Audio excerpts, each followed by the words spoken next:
Donc on va pouvoir commencer avec nos deux présentations. Donc je disais tout à l'heure, chacun présente à peu près une demi-heure sur son sujet. Donc on essaye à chaque fois d'avoir deux sujets complètement différents.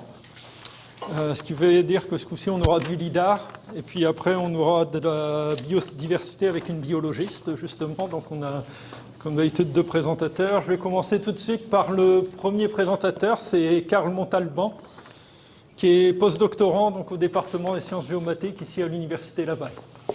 J'avais son petit texte biographique, mais j'ai vu ses diapos avant, donc je crois que je n'aurai pas besoin de le présenter, il va faire ça très bien tout de suite. Donc je laisse parole, Karl. Ok, merci. Donc ça c'est la présentation que j'ai, enfin le titre de la présentation que j'ai envoyé à Eric. C'était quoi, il y a déjà 2 mois que tu m'as demandé de faire ça? Oui, à peu près. Donc j'ai mis beaucoup de temps à savoir exactement ce que j'allais dire. Et donc finalement, je vais pas dire ça. Mais bon, on va quand même parler de lidar. Et je me suis dit que je voulais pas faire une présentation trop technique. Et donc je vais juste parler de mon parcours. Bon, il y en a qui connaissent déjà, malheureusement, mais pas tout, heureusement. Donc finalement, le titre c'est juste parcours d'un jeune chercheur et une histoire de lidar. Donc on va parler de vite fait l'école d'ingénieur que j'ai fait, les stages, le doctorat, le postdoc et la suite de ça, c'est certainement la retraite, j'imagine. Mais voilà, donc juste simplement le parcours. Donc, j'étais en école d'ingénieur qui s'appelle Polytech Paris-Saclay, c'est un peu la sous-marque de Polytechnique. C'est-à-dire que ça a le même nom, mais il y en a 15 en France. C'est une sorte de groupe d'écoles d'ingénieurs avec différentes spécialités. Et j'étais en spécialité photonique, système optronique, donc en fait c'est une école d'ingénieurs généraliste avec une préparation intégrée, donc c'est l'équivalent du baccalauréat ici. Ça se fait en 2 ans, c'est assez généraliste. Ensuite, tu choisis une spécialité et tu as 3 ans de master, ou l'équivalent de la maîtrise ici. Donc en spécialité photonique, système optronique, on fait de l'optique géométrique, donc ça tout le monde connaît, c'est facile, la lentille, les distances focales, l'image, objet, etc. Donc on apprend que le photon est un corps, mais bon, ça se transforme vite en ça, et là on comprend plus rien. Ensuite, on fait de l'optique ondulatoire, on augmente un peu en complexité. On nous apprend que la lumière, c'est plus un corps, mais en fait, c'est une onde. Donc ça peut avoir le même comportement que des vagues. Et on attribue à la lumière des notions comme la cohérence spatiale et la cohérence temporelle, qui nous permettent en fait d'anticiper des interférences, comme des vagues. Donc là, déjà, c'est un peu plus compliqué. Mais heureusement que finalement on apprend l'optique quantique et là on nous apprend qu'en fait la lumière c'est un chat. Et un chat, on sait ce que c'est donc c'est facile. On rajoute un peu de notions d'électronique analogique, numérique, informatique, tout ça pour qu'en fait on soit formé à comprendre ce qui se passe là-dedans. Et donc voilà, ça c'est à peu près l'ensemble des notions qu'on apprend là-bas. À savoir que en fait moi si j'ai choisi cette spécialité, c'était parce que je voulais pas faire d'informatique. Aujourd'hui, je me retrouve à débugger du Python toute la journée. Et je fais pas du tout de laser, mais bon, c'était quand même cool. Donc finalement, j'ai dû trouver un stage. Donc à chaque fois, pour les masters, on trouve un stage de 6 mois. Et je trouve ce stage de 6 mois à l'ONERA. L'ONERA, c'est un labo qui date de la guerre en France, qui fait un peu de tout. Historiquement, c'était plutôt de l'aéronautique, mais aujourd'hui, ils ont des champs de recherche assez variés. Donc je trouve ce stage dans le département d'optique. En fait, l'idée, c'est d'intégrer un lidar Rigel sur un drone à voleur fixe, là. Tout est basé à Toulouse, pas Rigel, mais l'entreprise du drone et l'ONERA, tout était à Toulouse. Donc, j'ai eu la chance déjà de travailler sur des capteurs de haute définition, en tout début. Parce que même aujourd'hui, c'est encore un peu la pointe de la technologie, les instruments Rigel. Donc, l'idée du stage, c'était d'intégrer le capteur sur le drone, de travailler sur comment faire une acquisition sur un vol comme ça, là. Donc il y a le parcours du drone au milieu. Et ensuite travailler un peu sur le traitement des données, donc nuage de points et full wave. Donc ça c'est la fin du stage et je voulais faire une thèse. Donc j'ai demandé à mon directeur de stage, au début il était ok, mais en fait il n'y avait pas de stage au sein de l'ONERA, donc on a essayé de faire une thèse en partenariat avec un industriel, mais ça n'a pas marché parce que moi, je voulais continuer à bosser sur les lidars et la thèse que j'avais là, c'était sur du traitement d'images et c'était sur des données de défense, donc détection d'objets militaires, de tanks et tout, donc ça me bottait pas trop. Donc je refuse la thèse Et autre chose, enfin mon seul plan B que j'avais, c'était de continuer les études et de faire un master spécialisé. Alors je sais pas si vous avez ça ici, mais en France il y a ça. Je sais pas trop pourquoi, mais voilà, c'est un master spécialisé. C'est comme un master ou maîtrise, mais c'est en 1 an. Donc c'est une spécialisation supplémentaire. Je fais ça dans une école qui s'appelle l'ENSTA, donc juste après mon stage. Et là c'est un peu plus, encore plus côté système. Donc là j'oublie encore plus la physique. Et je fais des cours sur les systèmes de navigation, donc centrale inertielle, GPS, et les systèmes de guidage. Donc il y a pas mal d'algorithmies sur le filtrage de Kalman et le SLAM, algorithme de navigation, du traitement de données aussi, radar, images, etc. Et donc c'est juste 6 mois de cours, et il faut de nouveau trouver un stage, donc c'est comme un master normal. Et c'est là où démarre mon chapitre sur la voiture autonome. Donc en fait, je trouve ce stage à EasyMile. EasyMile, c'est une entreprise à Toulouse qui a une dizaine d'années là, max. Et en fait, qui fait des voitures autonomes de niveau 5, ça veut dire qu'il n'y a pas de volant. Et l'idée, c'est vraiment de ne pas avoir de pilote du tout. Et de pouvoir faire le même trajet, par contre, toujours prédéfini, de A à B, aller-retour, etc. Donc là, il y a à gauche, c'est le véhicule qui s'appelle l'EasyTen pour pouvoir transporter 10 personnes. Et à droite, c'est le Tract-Easy. C'est un véhicule c'est un peu l'équivalent de celui qu'on voit sur les tarmacs, qui transporte des bagages. Donc c'est un véhicule pour transporter du matériel. Mais l'idée, c'est aussi de le mettre sur les sites industriels pour transporter du matériel. Voilà, donc c'est une entreprise quand même qu'on considère toujours comme une start-up aujourd'hui parce qu'elle n'a toujours pas atteint la rentabilité, malheureusement. Mais il y avait quand même entre 200 et 250 personnes au pic de popularité, donc c'est quand même assez gros. Et une grande partie des employés en R&D, donc c'est de la robotique, pour les fonctions de perception, localisation, navigation, faire de la simulation et beaucoup de notions de sécurité en fait, parce que quand tu mets pas de volant, ni de pilote ou quoi, il faut que les véhicules soient capables de s'arrêter en urgence ou d'éviter tout contact avec des objets dangereux, des murs, des humains. Donc il y a des notions de sécurité.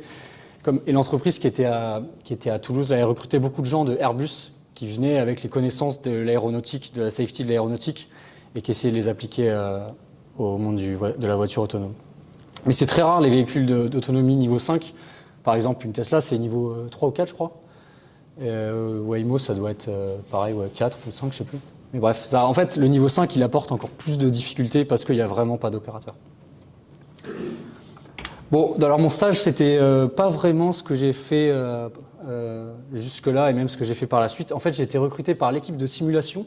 Donc en fait, ils avaient un outil de simulation basé sur Blender, le Blender Game Engine.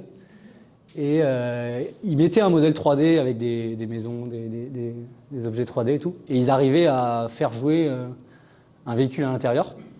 Et ils arrivaient même à simuler les lidars en fait, et les caméras.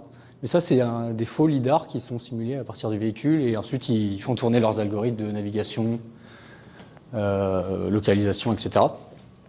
Et moi, mon stage, c'était d'aider à la construction des modèles 3D.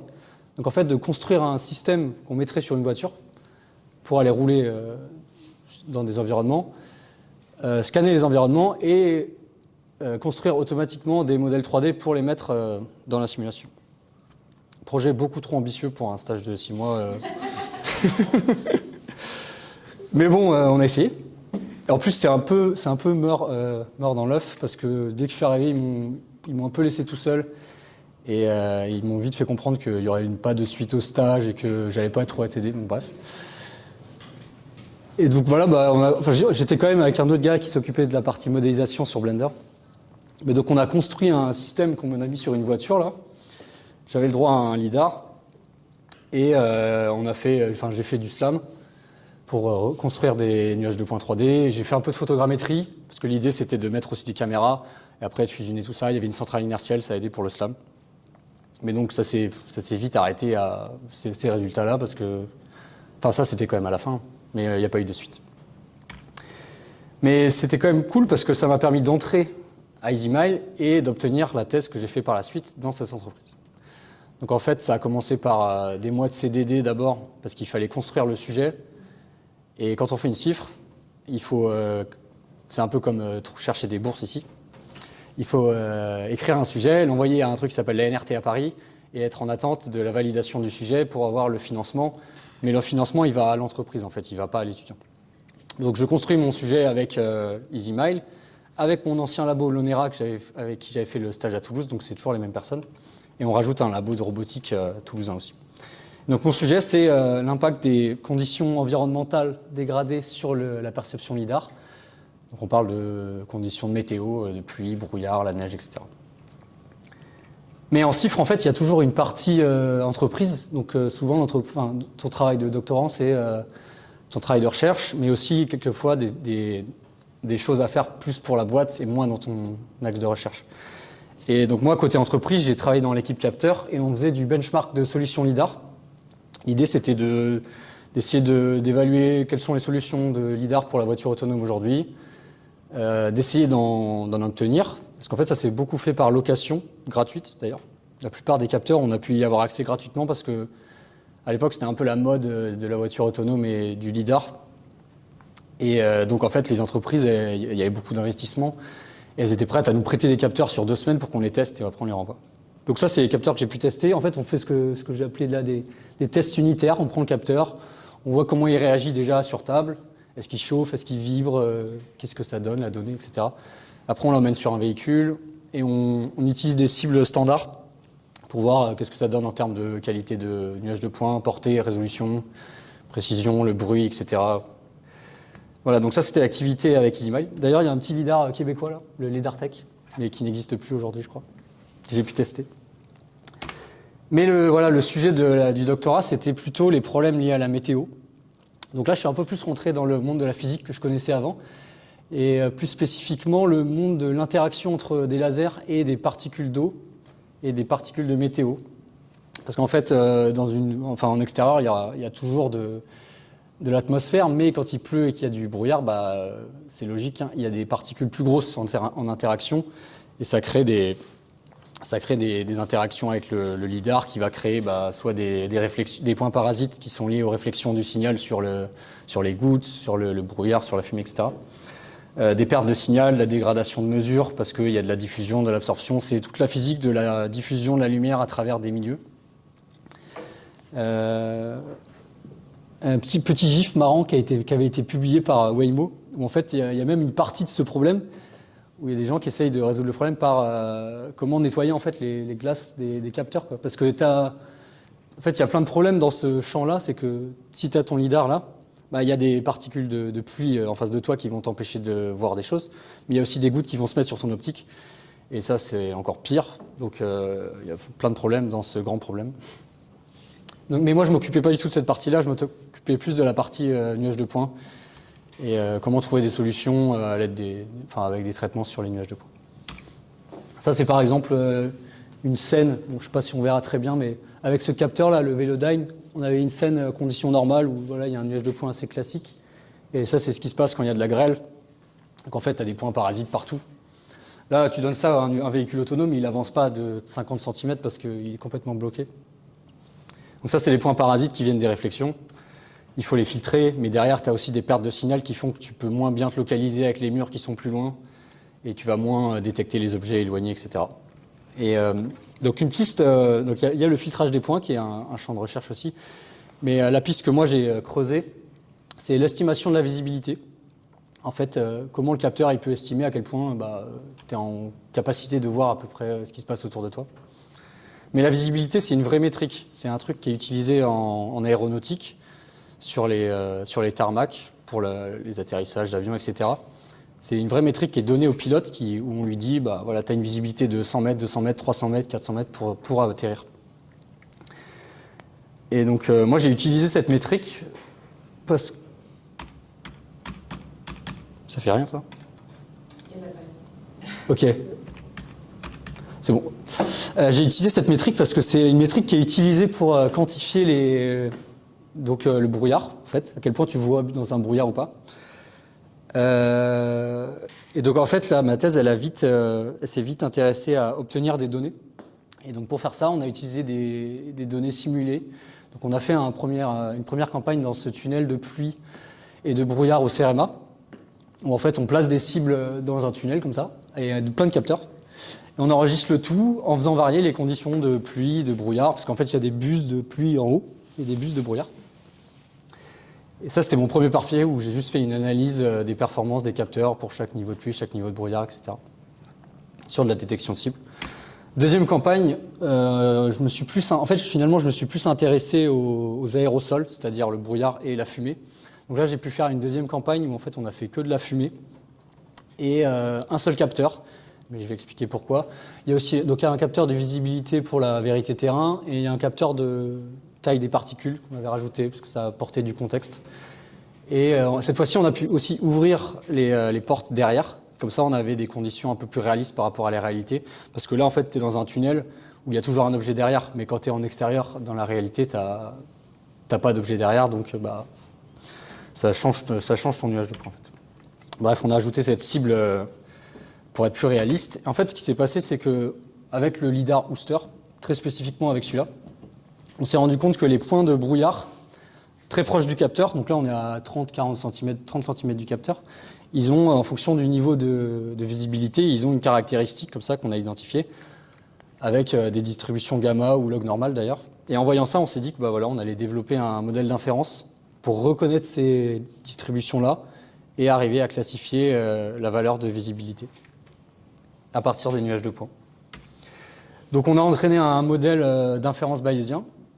Là, c'est chaque classe de visibilité a sa distribution dans un dataset d'entraînement. On a fait un algorithme d'entraînement MCMC, c'est Markov Chain Monte Carlo, voilà. Et donc on arrive à affiter en gros des distributions gamma sur ces données de nuages de points. Et ensuite, on peut du coup faire un test de classification. Voilà à peu près ce que ça donne. Je ne vais pas montrer tous les résultats, mais ça, c'est à peu près la matrice de confusion qu'on a pu obtenir sur chaque classe. Donc ça marchait plutôt bien à la fin. On a aussi testé différents modèles, etc. Mais je ne montre pas tout. Et donc voilà, l'idée, c'était dans une situation opérationnelle, d'arriver à détecter, d'arriver à voir qu'il pleut, à voir qu'il y a des problèmes de points parasites sur les nuages de points, les utiliser pour inférer la visibilité avec le modèle que j'ai montré avant, pour ensuite peut-être aider à d'autres opérations, donc améliorer, ou changer les paramètres d'un filtrage ou changer les paramètres d'un algorithme de navigation, donc pour aider à l'intelligence du véhicule en cas de problème de météo. Ça, c'était la fin de ma thèse, fin 2023. Après, j'ai fait une petite année sabbatique et pendant ce temps-là, j'ai cherché un postdoc. Donc, je suis arrivé ici. Il reste combien de temps? Une minute, ça. Et donc ça, c'est de septembre à aujourd'hui. Donc là, je bosse sur un projet avec Martin, en partenariat avec Hydro-Québec. Donc c'est un peu comme un projet CIFRE. C'est en partenariat avec un industriel, donc ça c'est bien, ça ne me change pas trop. Et donc l'idée, c'est d'évaluer l'impact de l'hiver québécois sur des arbres et d'analyser leur fragilité. Donc on a un dataset de l'entreprise Jacarto qui est à Montréal. Dessus, il y a 2 lidars, des caméras 4K. Et en fait, j'étais assez surpris, mais en même temps content, parce que c'était des lidars que je ne connaissais pas. C'est des lidars qui viennent de l'entreprise ZF. Et donc ça produit un dataset de lidar mobile sur tout un quartier de Mont-Royal, sur 2 périodes, automne 2022 et printemps 2023. Et donc on va pouvoir en fait évaluer l'impact de cette période hivernale-là en comparant les nuages de points. Donc là, on a une version... on a les 2 versions, la version 2022 et la version 2023 d'un même arbre. Et on peut voir que, en fait, en orange, c'est en 2022. Là où il y a de la perte de points orange, c'est qu'il y a eu de la perte de branches. Et donc là, déjà, visuellement, on peut voir qu'il y a des arbres qui ont perdu du matériel. Donc il faut faire ça sur tout le dataset. Et donc pour l'instant, une grosse partie de mon travail, c'est de faire de la segmentation en arbres individuels, ou avec des méthodes de clustering et de détection d'arbres et de segmentation d'arbres, ainsi que beaucoup de travail manuel encore. On va récupérer les arbres individuellement pour ensuite construire un dataset. Là, j'en suis à peu près à la moitié du quartier de la zone couverte, mais c'est très long. J'ai aussi un inventaire donné par la ville qui permet d'attribuer aux arbres, aux nuages de points, une essence. Donc là, pour l'instant, on a 356 arbres dans le dataset et majoritairement des platanes. Pardon, n'importe quoi. Des érables, donc Acer platanoides et Acer saccharinum. C'est ceux qui nous intéressent le plus parce que c'est ceux qui ont eu le plus de dégâts historiquement pendant cette période. Donc ensuite, là où j'en suis, c'est essayer d'utiliser donc ces nuages de points pour détecter les arbres qui ont effectivement eu des pertes de matériel. Parce que tout à l'heure c'était juste visuel, mais là il faut qu'on le fasse quantitativement. Donc on a des étapes de voxelisation, de clustering, pour en fait arriver à trouver les points qui proviennent de branches qui sont tombées. Peut-être même extraire exactement le nombre de branches qui sont tombées, la quantité de matériel, etc. Mais tout ça c'est des travaux en cours. Il faut aussi qu'on passe par une étape de QSM. Donc à partir du nuage de points, on peut reconstruire des représentations structurelles à base de cylindres. Donc là, on voit un exemple. Parce qu'en fait, l'idée, c'est d'un peu mélanger plein de blocs ensemble pour arriver à extraire les cylindres qui sont effectivement tombés. Donc là, on a le nuage de points, l'extraction des points qui proviennent de branches tombées, qui nous permettent en fait, avec des alpha shapes, de récupérer la zone des branches qui sont tombées pour aller extraire les cylindres du QSM. Parce qu'en fait, les cylindres du QSM, ils nous permettent d'avoir des notions structurelles comme des volumes, des diamètres et des longueurs plus rapidement que si on travaille juste sur les nuages de points. Et voilà, donc ça c'est à peu près là où en est le projet.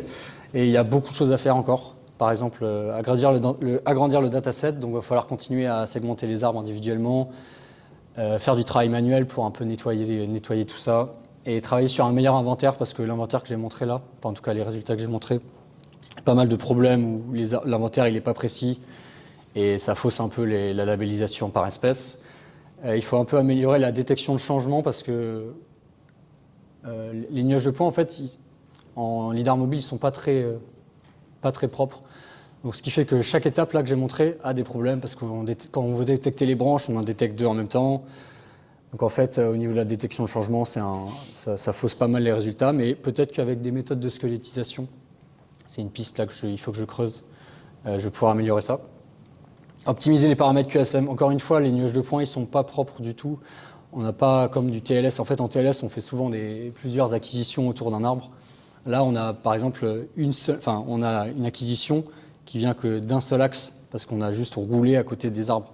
Mais donc, à chaque fois, l'arrière de l'arbre, il n'est pas scanné. Et ça pose des problèmes pour reconstruire des cylindres. Mais peut-être qu'il y a des paramètres QSM à optimiser, ou peut-être que même il y a des méthodes de complétion des nuages de points que j'ai découvert il y a une demi-heure avec Omid. Et en fait, l'idée, c'est quand même de développer un modèle de prédiction. Donc, peut-être que simplement, il faut juste accumuler beaucoup de statistiques avec l'aide des labels qu'on va trouver en faisant la détection de changement, que ça nous permettra peut-être de déterminer à peu près quelles sont les caractéristiques qui font qu'un arbre a plus de chances de perdre du matériel ou pas. Il y avait aussi une autre piste, c'était d'avoir un axe d'analyse de résistance mécanique, mais je pense que c'est de plus en plus irréalisable vu la qualité des cylindres. Ça serait peut-être d'avoir une approche mécanistique où on considère les branches d'arbres et donc les cylindres comme des bras de levier. Et là, on peut appliquer des calculs de force, des calculs de moment et de rupture. Et peut-être qu'un jour, dans le meilleur des mondes, on assemblera tout ça et on aura un modèle qui prendra tout en compte, mais ça fait quand même beaucoup. Donc je vais finir sur une touche un peu plus fun. Donc en dehors de la technique, il y a quelque chose qui s'appelle le lead art. Ça fait un peu écho avec la présentation de Slobodan la semaine dernière. C'est que, en fait, j'ai essayé d'intégrer un peu plus d'art dans ma vie, notamment par mes compétences d'ingénieur en optique. Donc en fait, j'ai réussi à faire des projets artistiques grâce à ça. Donc une fois, j'ai pu participer à un projet de scan, enfin un projet artistique où ils ont scanné des tribus en Amazonie avec un iPhone, avec le lidar de l'iPhone. Donc il fallait réaliser une petite vidéo comme ça. Et un autre projet, c'était j'ai participé au court-métrage de mon coloc à Toulouse avec une Kinect ajoutée sur une caméra. En fait, on a pu filmer des danseurs avec une caméra de un peu cinéma et ajouter une Kinect par-dessus. Et en fait, on le voit au début de la vidéo. Ouais, voilà, on le voit au début de la vidéo. On a pu superposer les nuages de points avec l'image et ensuite mettre des effets spéciaux sur les nuages de points pour rendre la scène plus belle. Et voilà, c'est tout. Donc merci.